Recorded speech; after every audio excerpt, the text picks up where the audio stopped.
Hai, Assalamualaikum warahmatullahi wabarakatuh dan juga salam sejahtera. Apa khabar anda semua tuan-tuan dan puan-puan? Selamat datang ke KL Baca dan anda sedang bersama-sama dengan saya Hafiz Latif atau Bampis dalam Sembang Pis X KL Baca sempena Kuala Lumpur Ibu Kota Suku Dunia ke-2020.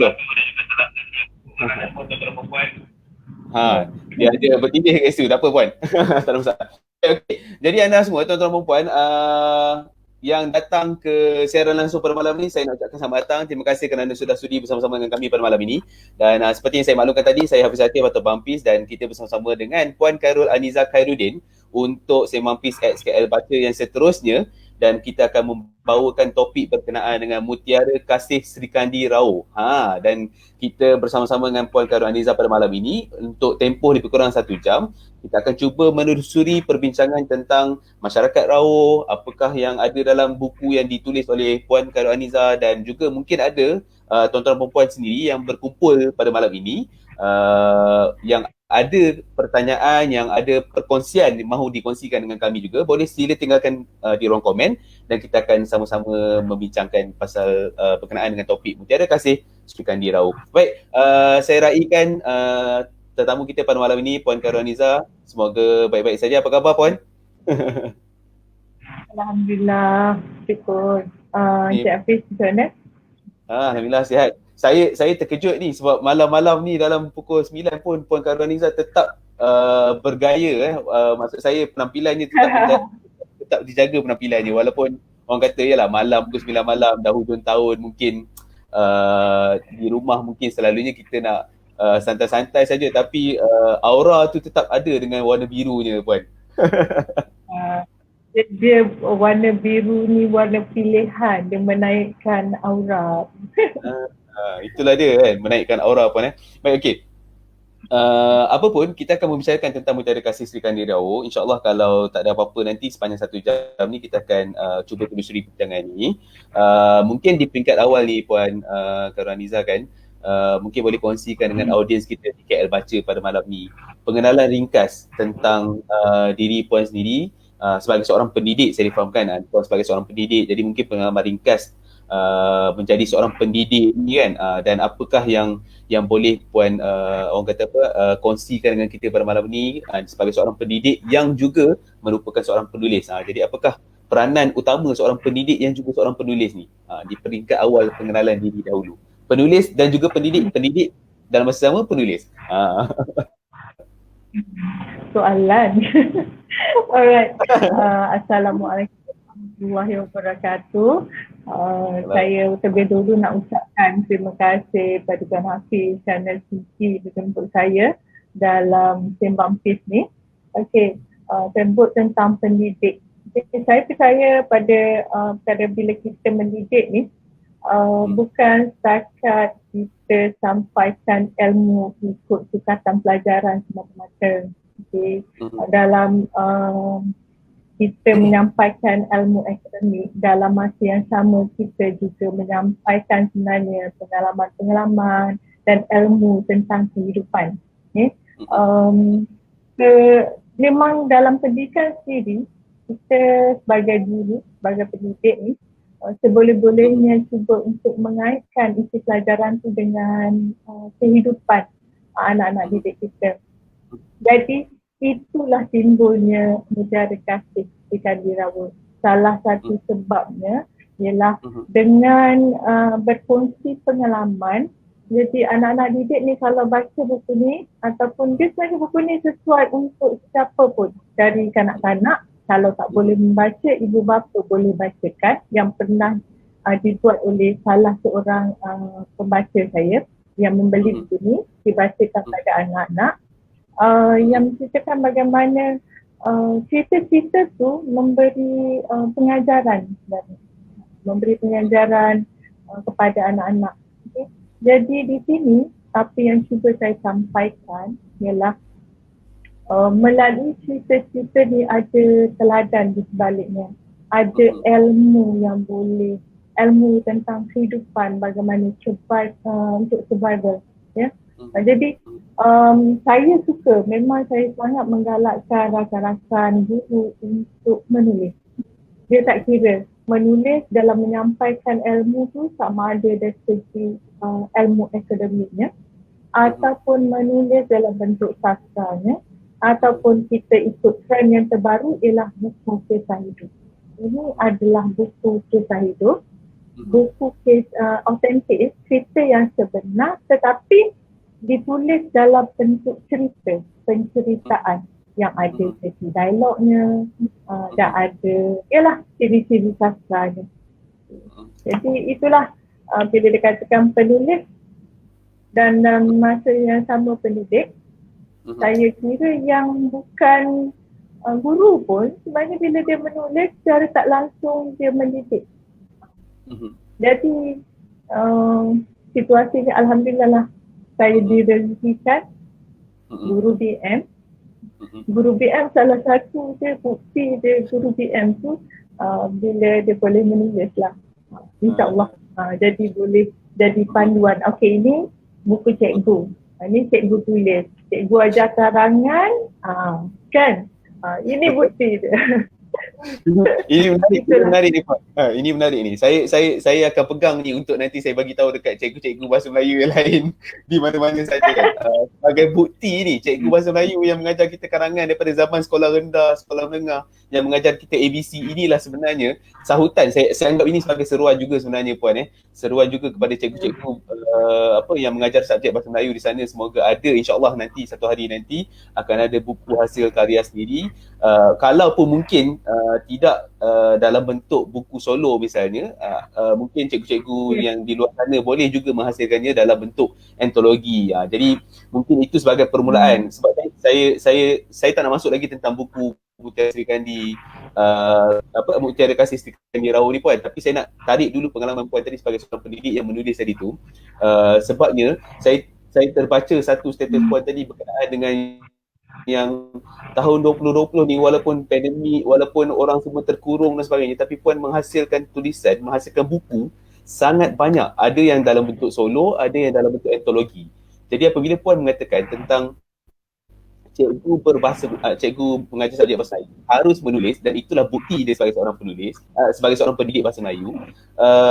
Kalau mungkin Puan boleh kongsi sikit berapa buah buku yang terhasil tahun ni dalam bentuk solo dan juga antologi. Ini bukti, bukan lagi bukti satu buku ni Puan. Bukti berpuluh buku. Saya fahamkan berpuluh buku. Okey, sebenarnya tak adalah sampai berpuluh tu campur dengan tahun lain. Tapi tahun saya direzekikan ada 11 buku. InsyaAllah sebenarnya pada saya ada 10. Satu lagi on the way. Okay. Kadar kongsikan yang ini yang kita tahu, buku kisah hidup saya yang pertama, itu solo. Kemudian dari segi akademik tu, okay, yang ini saya sebenarnya adalah pengamal teknik Nabi, juga jurulatih teknik Nabi, itu teknik mendorong pelajar. Okay. Jadi saya ada buku, yang ini untuk tahun ini ada buku mendorong, mudahnya mendorong anak dengan teknik Nabi. Okay, membetulkan kesalahan. And then saya top up dia untuk tahun ini juga, saya dapat tips saya tulis tips dalam buku kecil dia, buku mini yang boleh dimasuk dalam poket, bagaimana nak menggunakan teknik ni, teknik Nabi ni, dia ada tips-tips dia. So ada 20 tips dalam buku kecil ni. Okay, yang ini solo. Dan yang itu 3 ni untuk tahun ini. Alhamdulillah dapat 3. Kemudian saya terlibat dengan penulisan guru.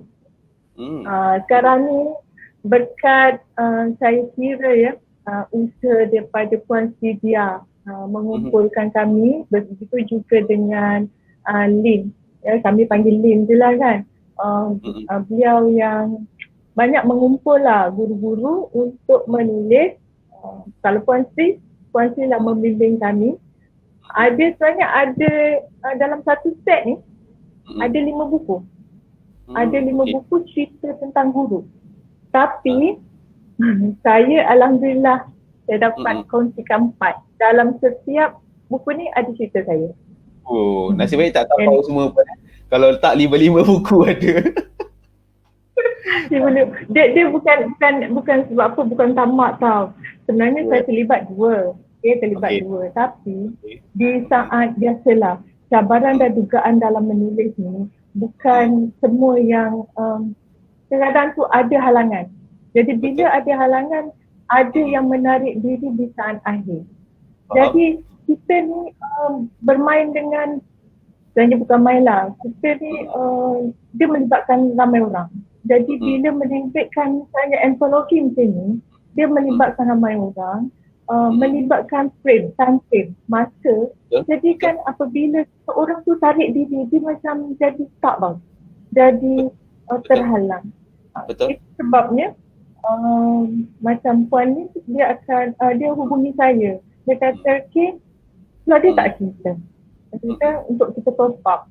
So saya bila saya melihat sini, kebetulan saya memang suka bercerita. Saya memang menulis blog, saya memang berkongsi cerita di Facebook tentang anak didik. Jadi koleksi cerita tu alhamdulillah banyak lah. Jadi saya tanya dulu, okay, tema apa? Tema apa yang ada, saya cuba sesuaikan dengan cerita. Alhamdulillah dipilih. Jadi itu yang jadi dapat 4 tu. Okey. Ini cerita tentang guru. Saya suka bila ramai yang terlibat. Okey. Kemudian saya yang terbaru. Ini panas lagi ni. Okey, yang ini adalah panas tu terasa sampai sini. Bahang aja ya. Antologi puisi guru.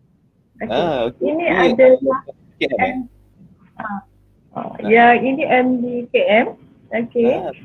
Yang mana kan tema Hari Guru waktu COVID-19 ni, yang ini kami hasilkan, yang mana dalam ni tema dia berguru demi ilmu, bina generasi baru. Saya pun alhamdulillahnya diberi peluang. Saya sebenarnya ikutkan taklah berapa pakar tulis puisi, tapi bila diberi peluang kita belajar kan. Dulu dekat U dah belajar. Betul. Jadi kenapa tidak? Dulu tak ikut. Yes. Lepas tu bila saya tulis ni, khas untuk ni, saya teringat pada seorang guru muda yang tinggal di, kalau tak silap saya, pedalaman Sabah atau Sarawak. Dia mengajar anak-anak pedalaman. Okay. Dan waktu tu, waktu COVID lah, saya menuntut ilmu daripada beliau dalam Google Meet. Ramai cikgu di situ tentang bagaimana beliau mengajar anak-anak didik tanpa gunanya yang kan kita sibuk dengan internet dan sebagainya, tapi dia masih lagi mengajar abad ke-21 tanpa internet. Bagaimana tu?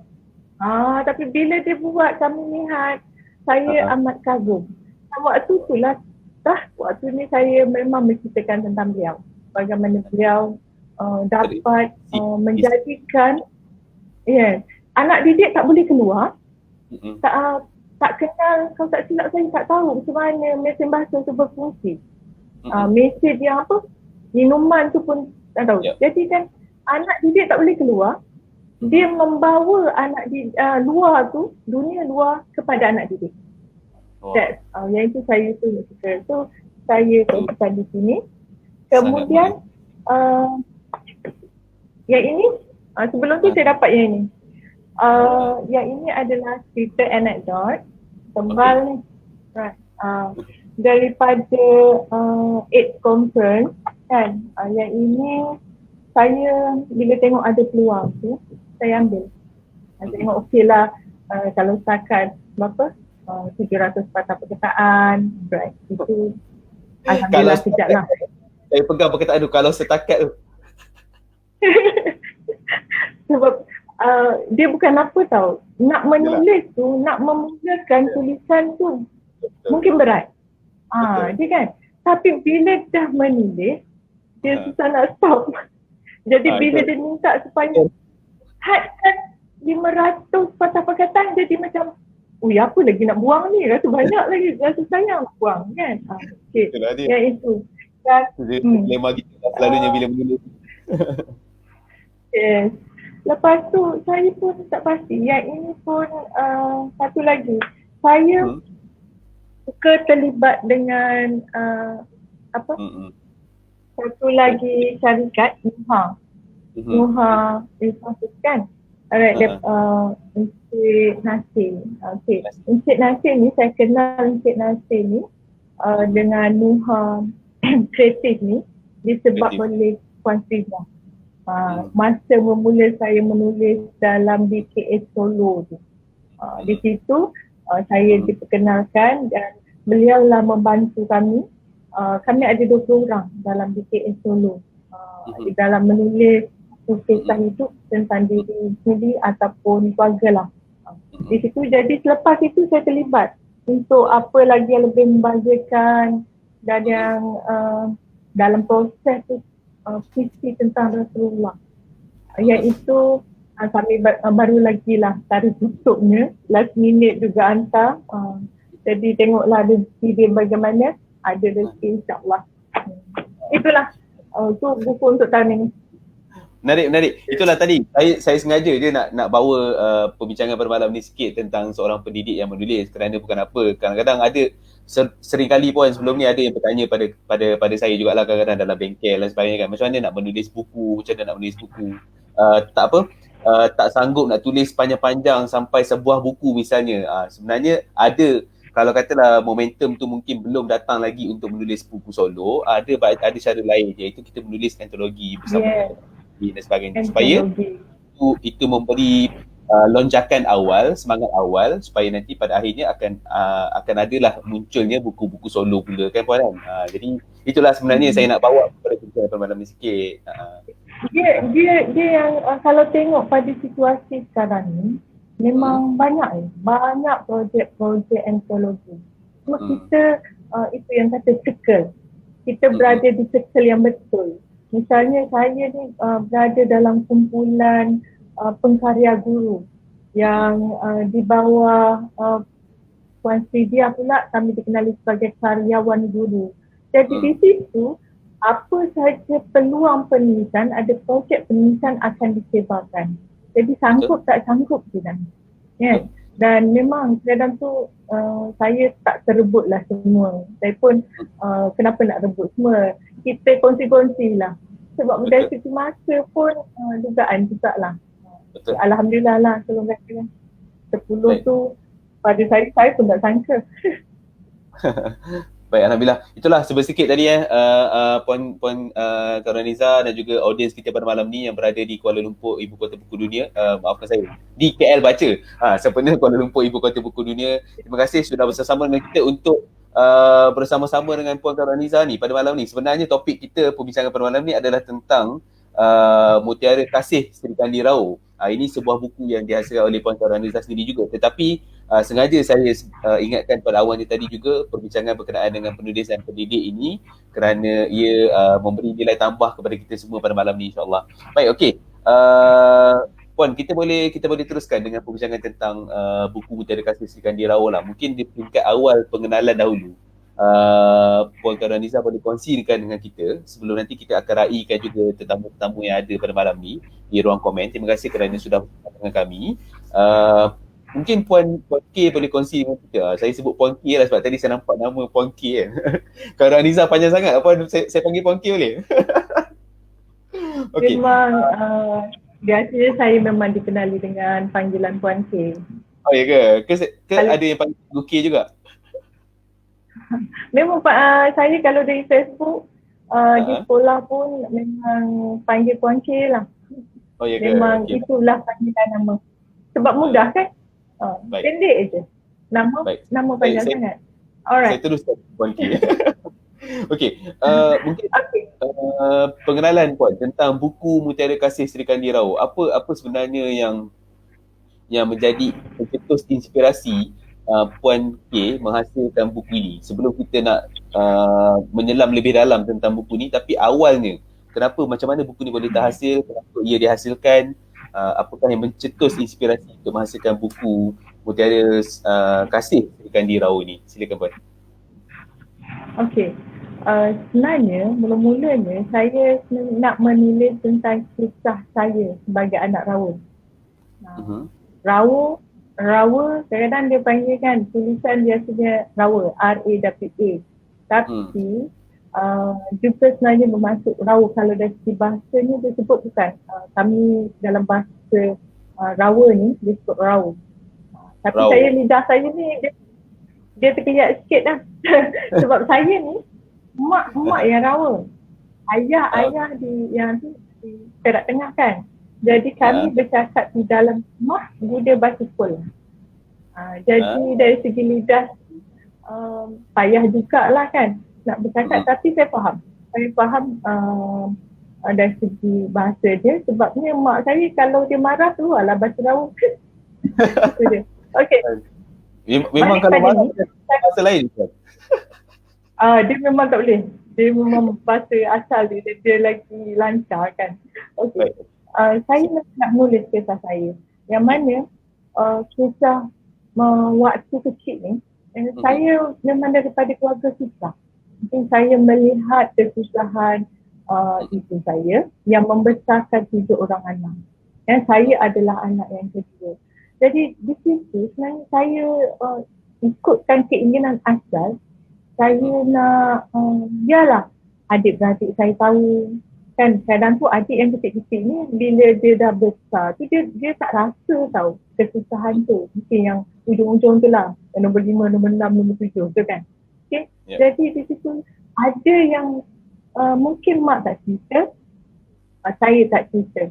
Jadi saya rasa why not saya nak kongsikan dengan adik-beradik, dengan anak-anak saudara saya, kemudian dengan orang lain, okay? Supaya menjadi pengganjaran. Bagaimana anak macam saya lah, anak orang miskin yang memang orang kata dalam buku ni saya ada cerita bagaimana saya pernah makan nasi berkuahkan air masak. Itu saja. Kan?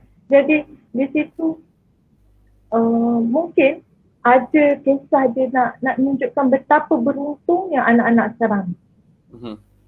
Betapa beruntungnya anak-anak sekarang ni yang boleh belajar. Mungkin ada yang sampai ada bilik sendiri, dia ada komputer, ada tempat kereta. Sedangkan saya dulu belajar menerap di lantai dan bercahayakan lampu pelita. Okay. Jadi saya memang dah lama saya teringin nak tulis, tetapi rezeki saya kat lain sebenarnya. Saya mula-mula, saya tak ingat tahun bila, saya kelas penulisan pertama saya ialah di IKIM. IKIM kan yang menganjurkan kelas penulisan, dan guru penulisan pertama saya ialah Dr. Jennery Amir, pensyarah Universiti Sarawak. So saya terus pergi kepada penulisan artikel, penulisan cerpen di majalah, tapi lebih kepada pendidikan. Okay? Selepas itu masih lagi terpendam ni. Berapa tahun, tiba sampai satu tingkat, tiba-tiba saya nampak lalu di Facebook. Di Facebook tu, Puan Sidi mengumumkan dia nak bimbing. Beliau nak bimbing penulisan buku kisah hidup solo yang pertama. Kan? Nak kumpulkan beberapa penulis, nak bimbing dari awal hingga terbitnya buku. Saya fikir satu je. Sebab sebelum ni, saya rasa kononlah perasan boleh menulis ni. Perasan boleh menulis, boleh buat sebab saya buku yang ini saya terbitkan sendiri. Kan? Yang ini saya terbitkan sendiri. Jadi tahulah sedikit kan. Cumanya satu masalah yang paling utama ialah nak merealisasikan impian tu, dia banyak sangat dugaan dan halangan. Yang itu kadang-kadang kita kalau sorang-sorang kan mungkin gagal. Jadi bila tuan tu ada, saya fikir satu je. Saya nampak Puan C, saya yakin Puan C boleh membuatkan saya menulis sampai jadi. Sampai terhasil. Jadi saya masuk saya masuk dalam kumpulan tersebut yang saya kira lebih daripada 20 orang Cuma waktu itu yang betul-betul orang kata berjaya mengatasi banyak halangan, sebenarnya menulis ni dia penuh dengan air mata. Sama ya. Jadi yang terhasil tu dalam grup kami ada 20 orang yang menghasilkan buku kisah hidup di bawah bimbingan Puan Sylvia ya. Tahun ini diterbitkan yang kami dapat pegang lah dalam waktu COVID ni.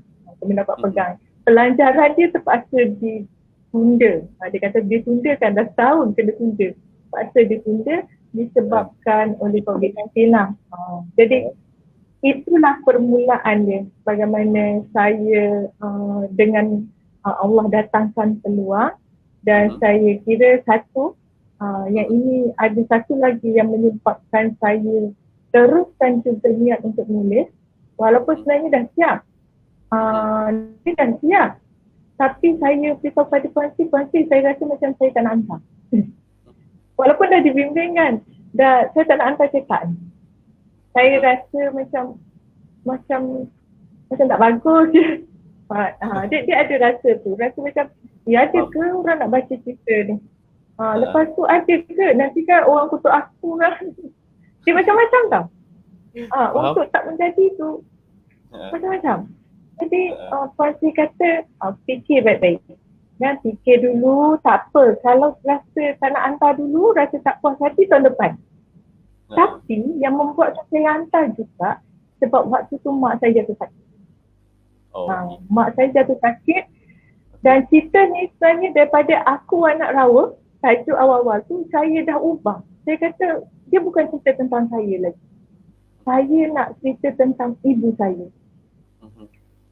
Saya melihat, saya anak kedua. Jadi saya melihat bagaimana perjalanannya penderitaan mak saya, bagaimana mak saya, dia tak tunjuk yang dia susah.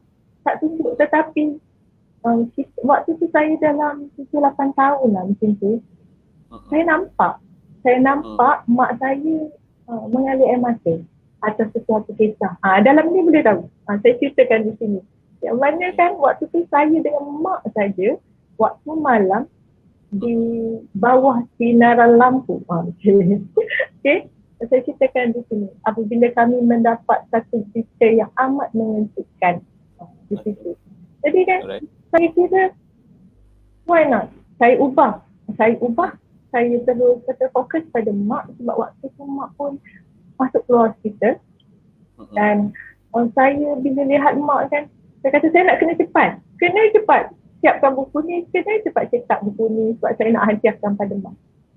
Dan Allah bagi saya rezeki tu. Alhamdulillah. Allah bagi saya rezeki tu yang mana saya dapat hadiahkan mak saya dengan buku ni. Dan saya kira dah. Ini banyak ni. Mungkin boleh nampak kan. Boleh tak perasan tak? Di sini adalah gambar dia. Tapi ni saya ceritakan. Right. Ada saya buat jambangan bunga. Jambangan bunga kan? Saya buat. Okay. Yang ni lagi clear. Kan? Okay. Saya letakkan jambangan bunga. Saya bagi hadiah pada mak saya. Tu dia. Boleh nampak. Boleh nampak tak? Ke kanan sikit pun. Nampak tak? Baru nampak. Alhamdulillah. Nampak. Alright. Bunga, buku. Buku saya hadiahkan pada mak saya. Mula-mula mak saya terkejut sebab saya bawa begini jambangan bunga tu. Saya kata, ini bukan hari jadi mak. Saya nampak ada jambangan bunga kan. Kemudian saya tunjukkan pada mak dan tanpa kata tau. Tanpa dapat kata apa. Dia macam, mak, ini hadiah untuk mak. Mak saya tengok. Kemudian dia dakap saya. Yang itu orang kata tak kata apa tapi dia macam teruslah jadi sebab. Itu adalah momen yang terindah pada saya. Itu adalah detik bersejarah yang saya kira berbaloi. Berbaloi saya luangkan masa, berbaloi saya keluarkan wang. Sebab ini adalah terbitan sebenarnya kalau ikutkan dengan bantuan Puan Sylvia dengan Nuha Resources, tapi kos dia ditanggung oleh penulis sendiri. Saya menanggung kos tu sendiri. Tapi saya kira dia nilai tak boleh lah, duit boleh dicari, mak tak. Betul. Kan? Ini kuasa kata-kata yang menjalin kasih sayang antara seorang anak dengan seorang mak. Ini satu kuasa kata-kata yang luar biasa sebenarnya kita dapat belajar pada malam ni. Menjalin kasih sayang antara seorang anak dengan seorang mak. Banyak betul sebenarnya saya dapat belajar walaupun kita baru setengah jam ni, saya dapat belajar banyak juga ni tentang penulis jadi pendidik tadi, belajar dengan macam mana nak mengikat dan menjalin kasih sayang antara keluarga melalui kuasa kata-kata. Ini adalah satu perkara yang sangat luar biasa Puan pada malam ni. Baik, okey. Saya nak sambung sikit dengan buku ni lagi tentang itu tadi macam mana cetusan inspirasi. Itu juga adalah macam mana Puan memulakan penulisan tersebut. Tapi dalam masa sama pasti ada juga kisah-kisah yang dibawakan, sebab itu adalah penulisan kisah hidup Puan kan. Jadi ada kisah-kisah yang dibawa dalam itu juga yang mungkin ada yang peribadi kepada Puan sendiri, tapi ada juga dalam masa sama kisah-kisah yang Puan tampilkan dalam buku tersebut yang menunjukkan mungkin gaya hidup ataupun kehidupan masyarakat setempat, masyarakat Rawa sendiri misalnya. Rawa ke Rawa? Saya takut salah sebut lagi ni. Rawa Puan jadi dua-dua boleh. boleh, Rawa boleh. Okay. Dua-dua pun boleh.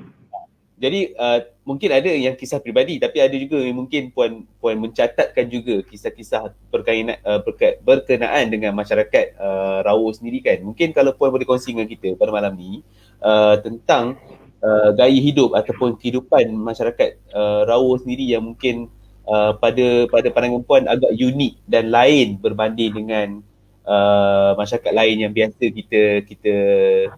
kita tahulah di Malaysia ni. Mungkin Puan boleh kongsikan kita pada malam ni. Alright, Rawa, okay, etnik kaum Rawa ni, kalau di tempat asal saya itu di Kopeng, okay, saya tinggal di Ipoh. Ipoh, tapi tempat tak jauh lah pun kan, dalam setengah jam. Okay, di Kopeng. Okay. Saya sukalah, dalam ini saya diceritakan itu bagaimana mak saya ni, walaupun kami ni susah, tapi mak dia berpegang pada tradisi. Satu yang paling utama ialah bila tiba hari raya, mesti masak kelamai. Mesti masak kelamai. Kelamai ialah kuih tradisional masyarakat Rawa, kan? Dan kelamai ni bukannya senang nak masak ni. Saya tahu tak silap saya tahun ini TV3 ada buat rakaman tentang bagaimana kelamai itu dimasak. Dan bila kawan-kawan saya yang membaca buku ni, dalam buku ni hanya ada gambar. Jadi bila dia baca, sebenarnya dia tengok pula TV3 tu, dia kata, oh susah ya nak buat tu. Memang susah. Kan? Dia daripada saya ceritakan proses, sebab mak saya memang masak. Memang dia proses dari awal lah. Proses bagaimana mencari buluh dulu. Nak cari buluh satu hal. Kemudian dia gaji buluh tu sebab dia ikut ruas dia kan. Untuk masak kelamai dia bukan macam lemang. Lemang dia terus tanpa buang kulit. Tapi kelamai ni buluh dia tebal. Jadi perlu dibuang kulit. Dan ambil pula buluh yang tua. Dia tak boleh buluh yang muda. So bila dah dia buang kulit, dicuci pula, dibersihkan bahagian dalam. Kemudian pula perlu ada kayu api. Kayu api ni waktu tu nak mencari kayu api kena pergi ke kebun getah yang agak jauh dengan hanya berjalan kaki dan berbasikal. Jadi kami anak beranak pergi kat kebun getah mencari pokok yang dah mati.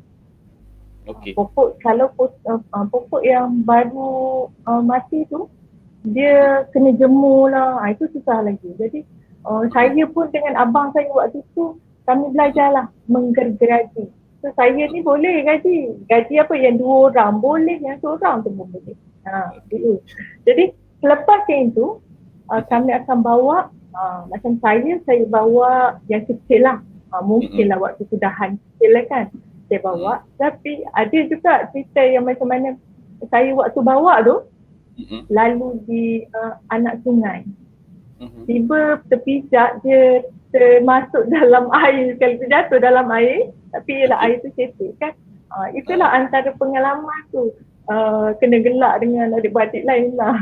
Kan, tengah bawa berat-berat ni, kita rasa berat lah waktu tu kan. Lepas tu kaki tu masuk, terus masuk berenang habis basah kan. Yang So tu. kayu-kayu api yang nak digunakan tu pun basah jugalah sudah ni. Yes, dan kayu api ni dia tak boleh dipotong pendek-pendek tau. Kalau untuk masak selamai dia perlu panjang dan besar ya, supaya api dia cukup marak.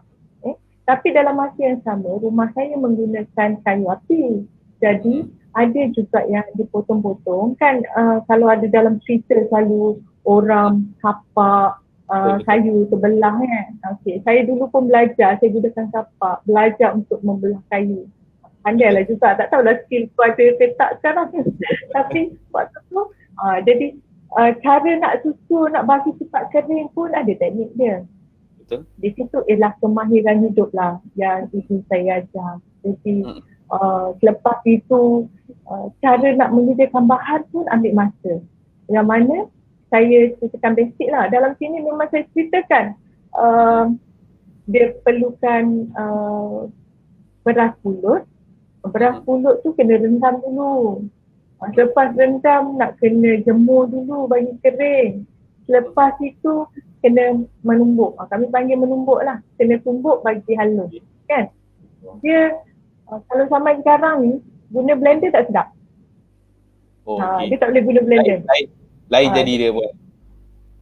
Lain jadi dia. Sebab dia ada tapis nipis, ada tapis kasar. Jadi saya waktu tu, saya, emak, abang, kami ni menumbuk secara bergilir tau. Yang 2 orang kan? Macam tu.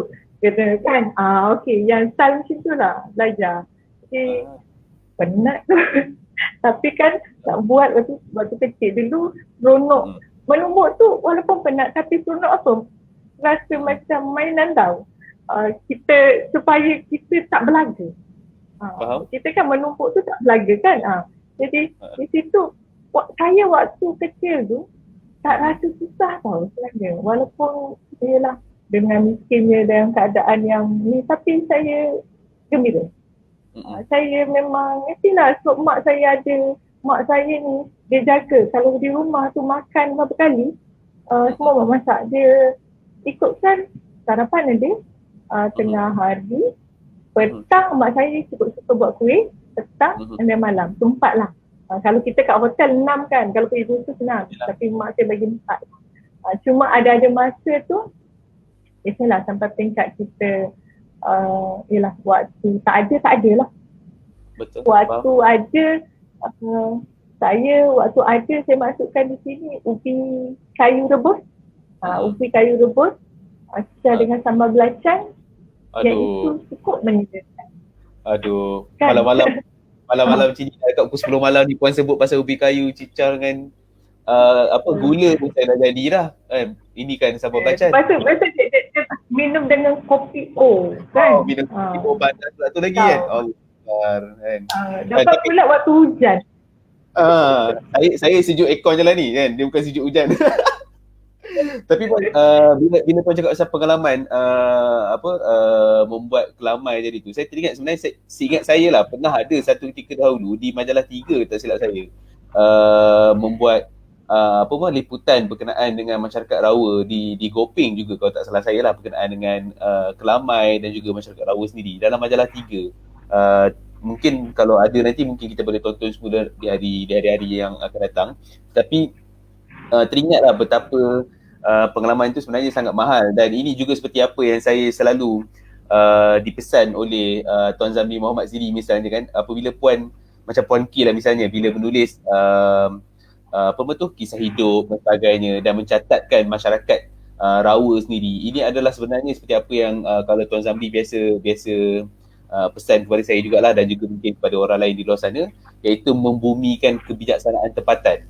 Ini sebenarnya menuliskan kisah hidup ni dalam masa sama menceritakan tentang masyarakat Rawa yang mungkin ramai orang tak berapa nak tahu lagi macam mana kehidupan mereka, apakah kelamai dan sebagainya. Jadi inilah sebenarnya yang puan tengah buat ni, membumikan kebijaksanaan tempatan untuk dimanfaatkan kami semua ni yang mungkin apatah lagi macam saya yang generasi muda misalnya mungkin tak pernah tak pernah berkenalan dan berkawan ataupun menjalani kehidupan pun dengan masyarakat Rawa sendiri kan. Jadi ini sebenarnya Rasa macam saya ni tua sangat lah pula.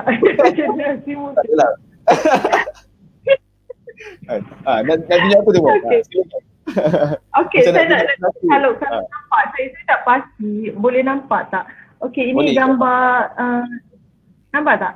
Adik Okey, saya tengah membuat kelamai. Yes. Dia kan dah tadi kan dah beras pulut tu ditumbuk. Kemudian kita buat apa tu? Gula merah pula. Gula merah.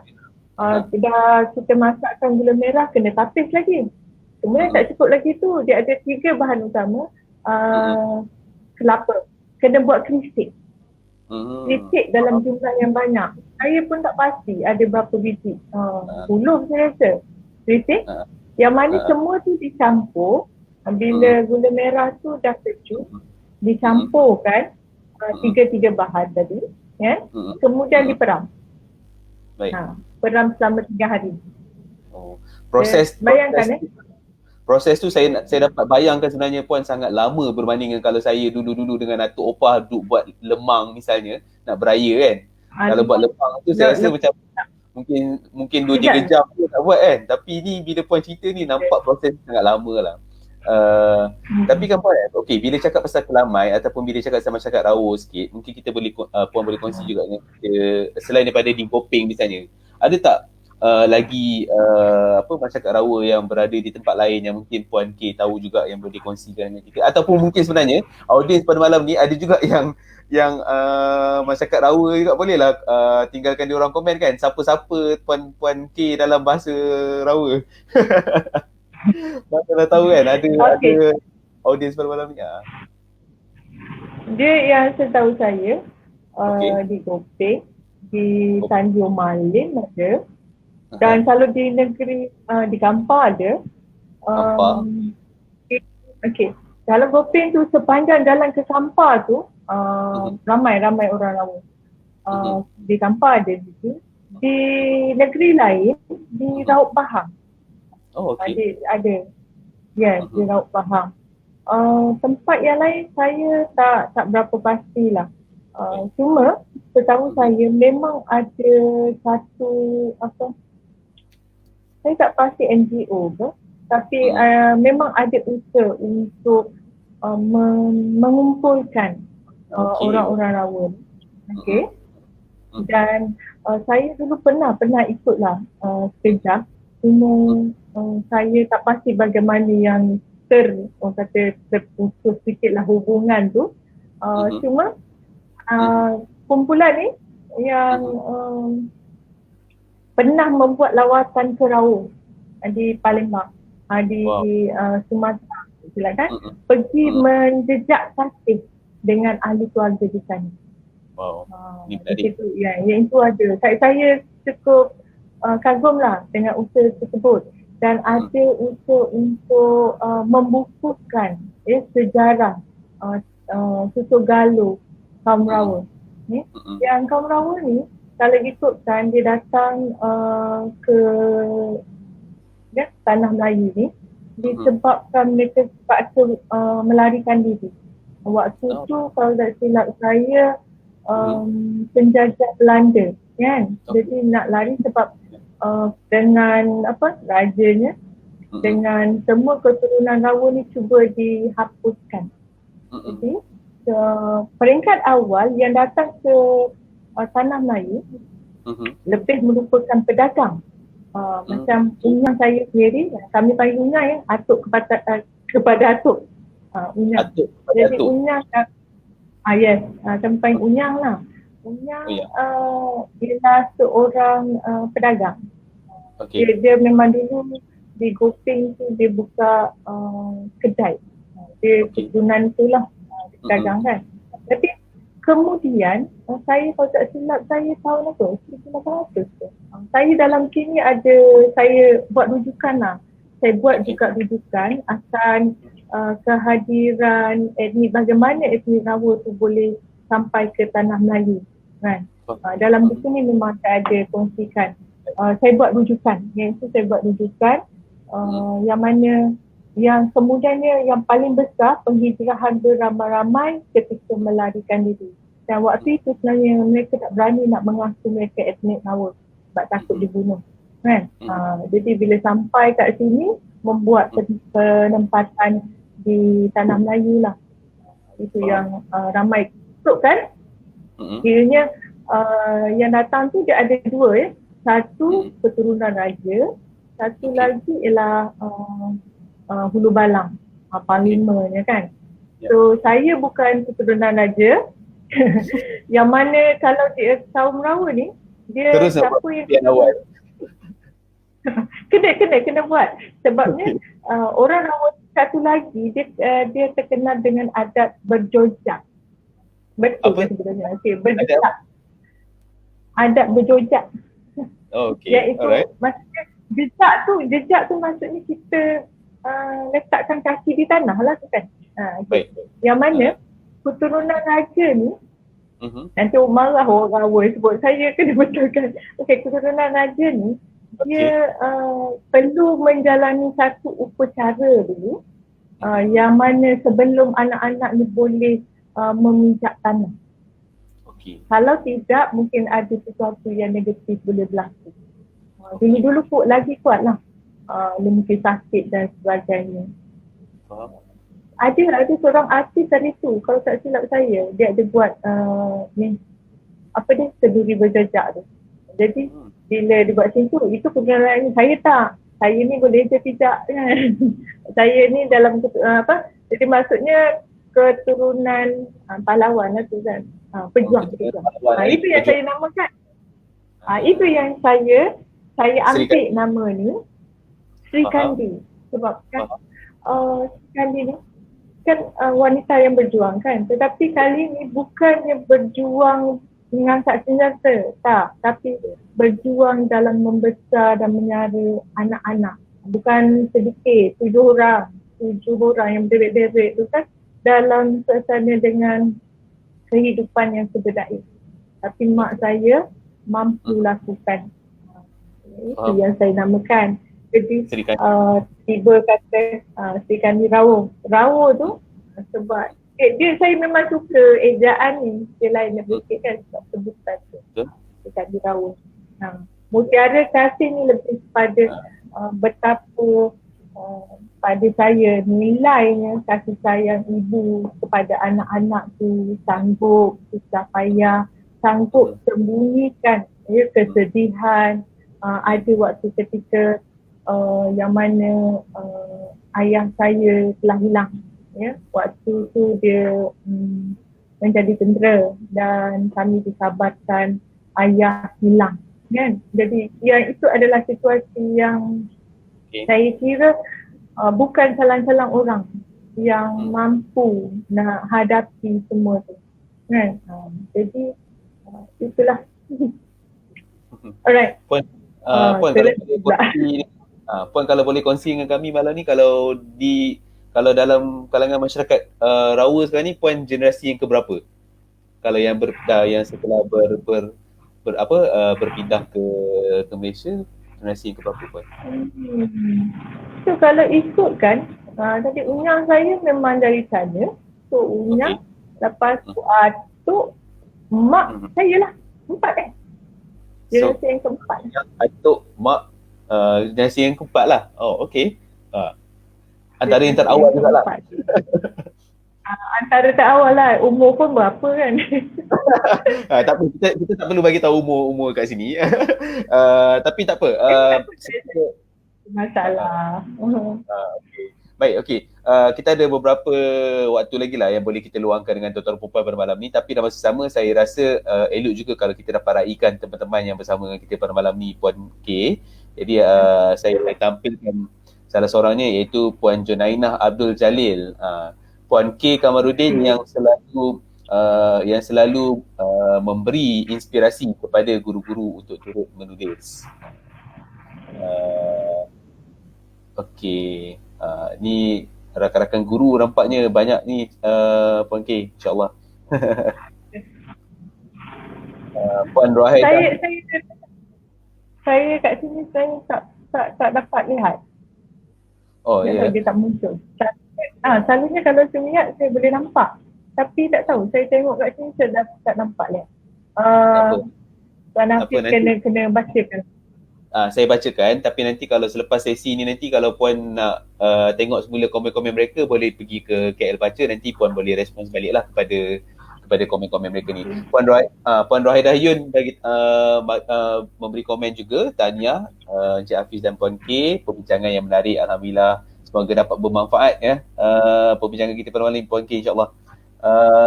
Puan Nazira juga menyapa salam kepada Puan K dan mengucapkan tahniah. Puan Nazira Muhammad Noor ada juga.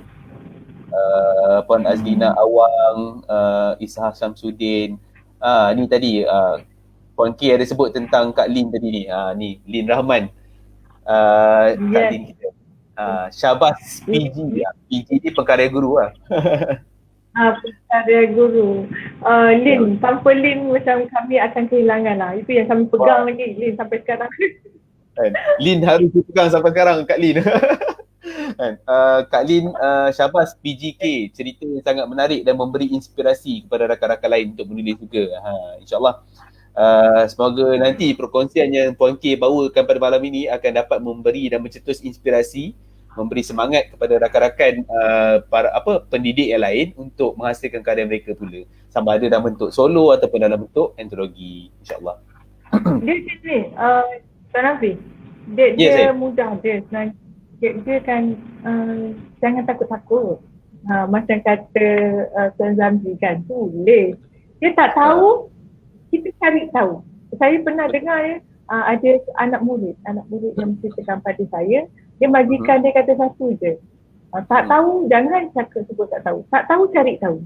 Jadi masuknya di situ kan, kalau tak tahu cara menulis, banyak sangat bengkel penulisan. Sekarang ni online kan? Betul. Nak budaya. Jadi kita berada dalam circle yang betul.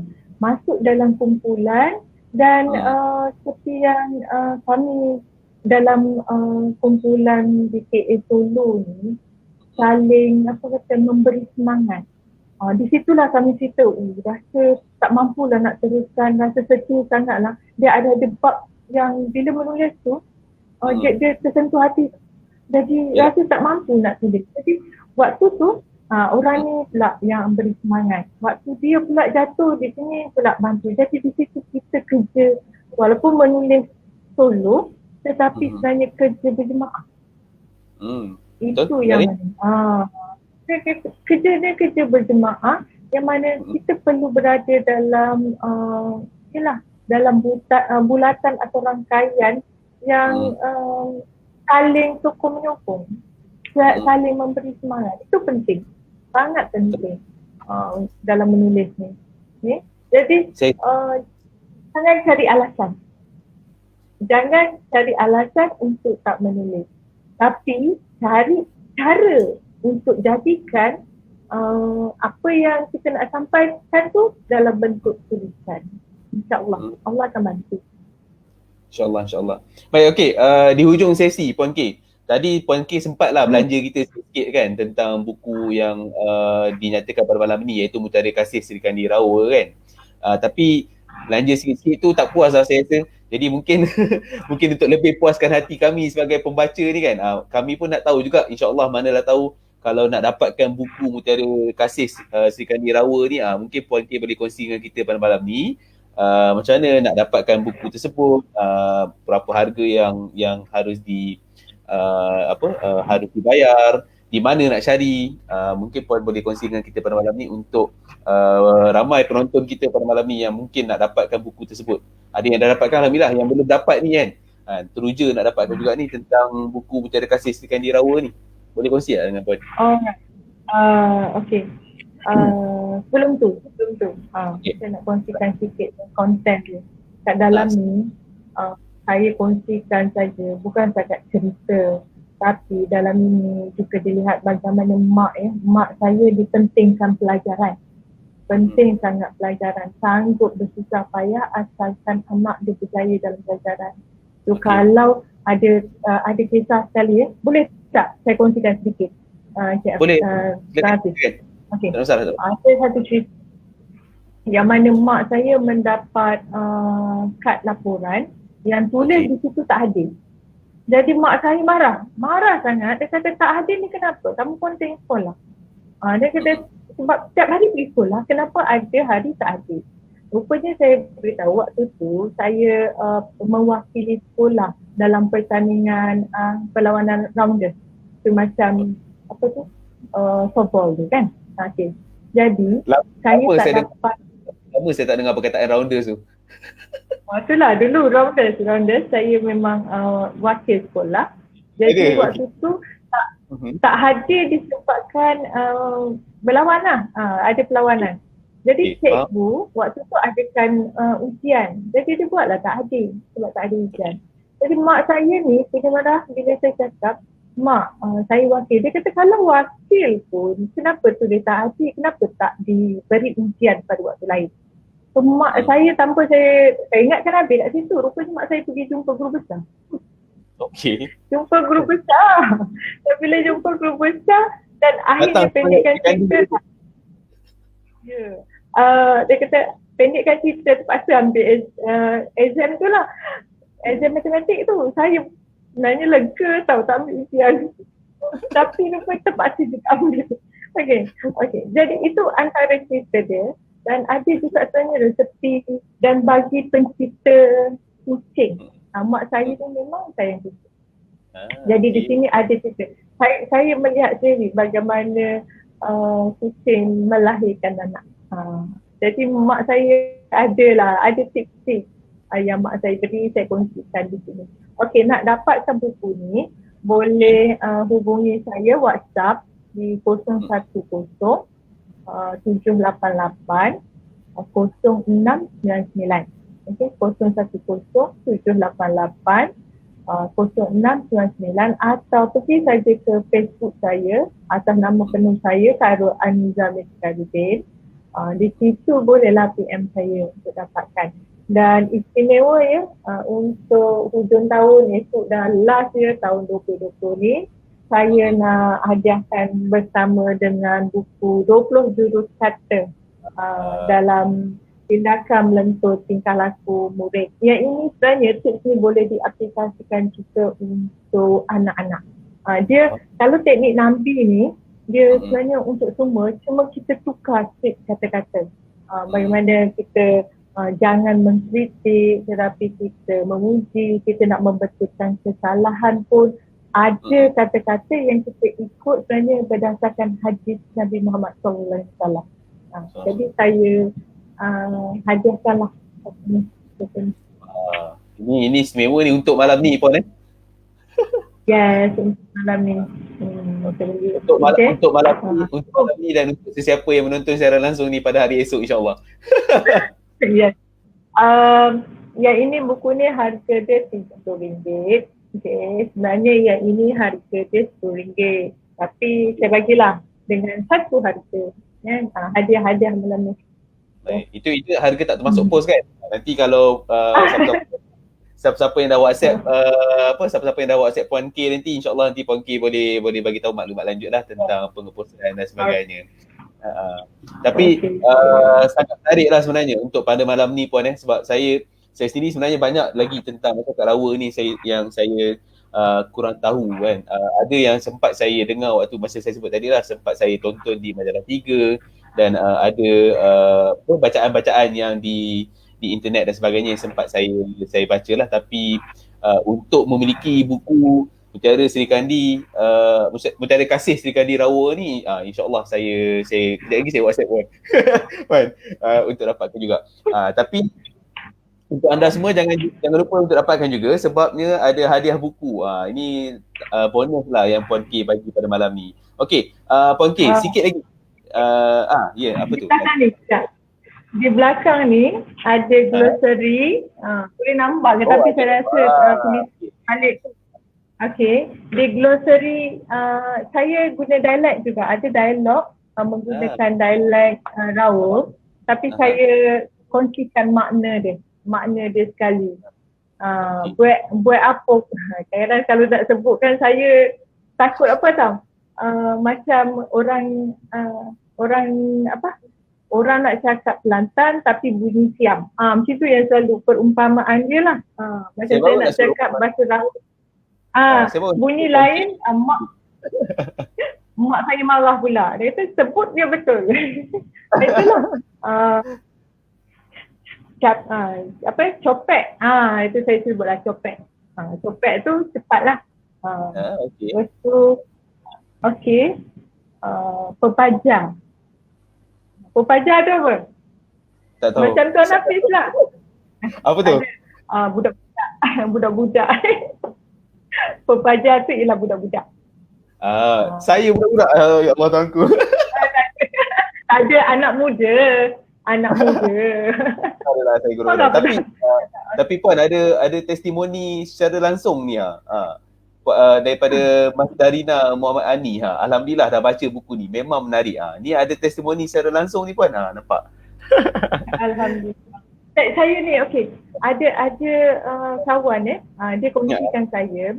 Dia kata dia baca buku ni. Mula-mula dia memang suka baca buku pada anak-anak.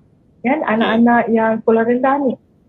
Tapi dia kata selalunya anak macam tak berapa nak fokus. Right. Tak berapa nak fokus. Tapi kali ni bila dia baca, dia cerita ni anak dia dah lah dengar. Lepas tu dia timbul tanya soalan pula. Mak, mungkin tu ya? Tandas dia bagaimana? Sebab saya ada cerita tentang tandas yang mana saya rasakan kalau orang lain kan, saya pernah kongsikan juga seperti cerita tu di Facebook. Saya tak sangka rupanya ada juga rakan-rakan lain sebenarnya waktu kecil mengalami nasib yang sama seperti saya. Yang dalam ni ada tajuk dia tandas terbang tau. Tandas terbang lain macam ni. Apa dia? Nak tahu kena beli buku ni lah. Jangan belanja lebih-lebih Puan. Sikit-sikit. Alah. Tapi itu dia, sampai anak pun bertanya. Dia kata, lepas tu, macam tu ke? Lepas tu banyak kehidupan yang sekarang budak tak nampak, tak tahu bagaimana. Di situ waktu dulu yang TV yang tutup, yang TV ada TV tak ditutup kan? Yang kayu yang tak ditutup kan? Saya tahu. So bukanlah pepajar ni. Saya tahu tapi saya tak merasai lah pengalaman tu. Yalah, tahulah cerita tu kan. Jadi ada banyaklah kisah tu. Dan ada seorang lagi dia ceritakan yang di sini ada kisah bagaimana saya ni pernah ditinggalkan bukan oleh ibu saya, tetapi ada seseorang penjaga lah waktu tu ibu saya berada di Kedah. Saya ditinggalkan di Perigi seorang diri. Jadi bila diceritakan anak dia boleh timbulkan perasaan empati tau pada anak kepada guru saya ni. Guru saya membeli buku ni. Kemudian dia katakan bila dia nampak ada satu hari tu dia nampak ada budak Melayu seorang dekat luar sekolah yang mana mak dia belum datang. Belum lagi datang kan, mungkin lambat lah. Jadi dia cakap, mak, dia kata, budak tu rasanya mesti takut kan sebab mak dia tak sampai. Lupa juga dalam buku yang mak baca tu. Mak, dia boleh, maksudnya dia boleh relate kan? Dia boleh timbul rasa empati, dia boleh faham budak tu kenapa budak tu menangis bila mak dia tak ada. Jadi di situ saya rasa alhamdulillah lah memberi manfaat lah juga pada anak-anak. Ini kembali kepada apa yang saya sebutkan pada awal tadi jugalah tentang kuasa kata-kata tadi Puan. Kan, kuasa kata-kata yang menjalin kasih sayang antara anak dengan mak, kuasa kata-kata yang memberi nilai tambah kepada seorang pebaca yang lain untuk terus ada empati kan.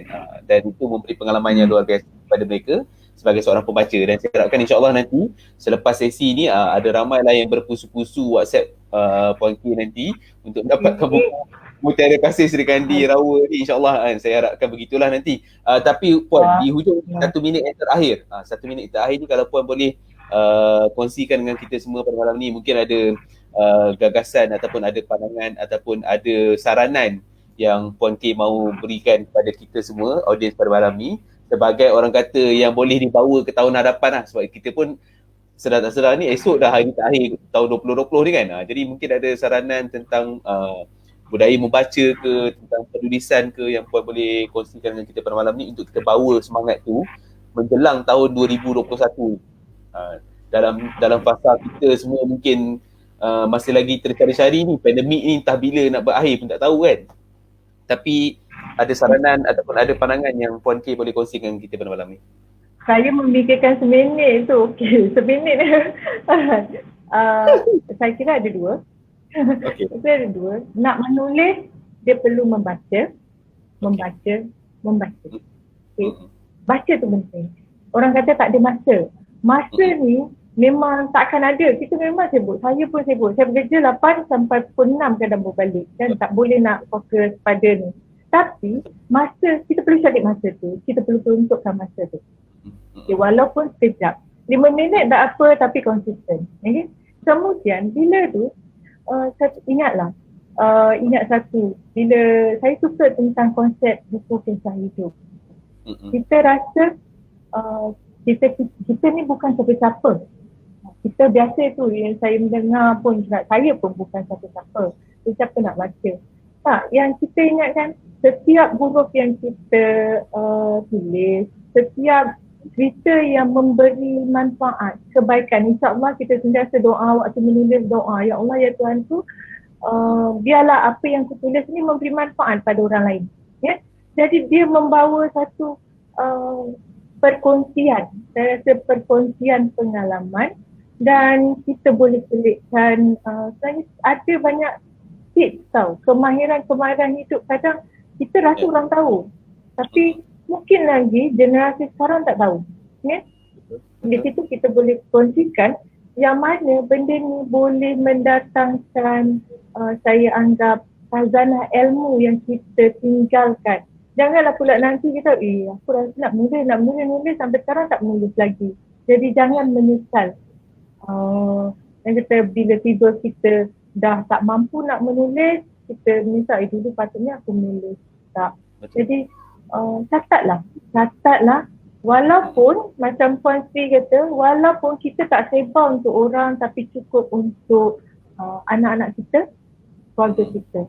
Ada benda kita tak cakap, tak dapat nak sampaikan dengan secara lisan. Jadi tulislah. Dengan menulis ni bukan saja mendatangkan sebagai bekalan saham akhirat kita, tapi juga menulis ini dapat menyampaikan suara hati kita, pandangan kita, dan doanya memberi manfaat kepada orang lain. Itu yang paling penting. Baik, insyaAllah, amin. Amin. Baik, okey. Puan K, terima kasih banyak kerana sudah sudi bersama-sama kita pada malam ini, berkongsi pengalaman, berkongsi cerita, berkongsi idea, berkongsi inspirasi juga sebenarnya kepada kita semua untuk bersama-sama insyaAllah pada satu hari nanti boleh menghasilkan karya kita sendiri, ataupun paling tidak pun, kalau tidak pun menulis, kita juga adalah sebagai seorang pembaca yang dapat juga manfaat daripada perkongsian pada malam ni. Apapun Puan K, terima kasih banyak kerana sekali lagi sudi bersama kita. Semoga tahun 2021 ni akan memberi lebih banyak berita-berita gembira kepada Puan K nanti, dengan mungkin buku-buku yang bakal lahir nanti insyaAllah. Dan juga saya doakan juga tuan-tuan puan, ya saya? Apa tu? Sorry. Tuan nanti doakan juga ya untuk tahun 2021. Dan dalam proses nak menerbitkan buku anak-anak didik saya, juga guru-guru. Dengan guru-guru, insyaAllah Januari, tolong aminkan supaya buku dapat diterbitkan. Amin. InsyaAllah. Ini adalah satu projek yang sangat membanggakan juga untuk anak-anak murid, cikgu-cikgu. Ini adalah galakan yang saya kira amat penting juga untuk kita membumikan kebijaksanaan tempatan tadi. Dan apa pun, saya doakan yang baik-baik saja untuk usaha yang akan dibawakan oleh Puan K dan juga teman-teman yang lain insyaAllah. Dan juga kepada anda semua tuan-tuan dan puan yang mana sedang menonton siaran langsung ini, saya ucapkan terima kasih juga kerana sudah sudi bersama dengan kami pada malam ni. Selamat menyambut tahun baru Puan K dan juga tuan-tuan dan puan semua. Semoga tahun 2021 nanti akan memberi berita-berita gembira pada kita semua. Jaga diri, jaga kesihatan, jaga SOP. Semoga kita bertemu lagi dalam episod-episod yang akan datang insyaAllah di KL Baca. sempena Kuala Lumpur, ibu kota buku dunia. Terima kasih banyak Puan K, terima kasih semua. Assalamualaikum warahmatullahi wabarakatuh. Selamat malam. Bye-bye. Sama. Alhamdulillah.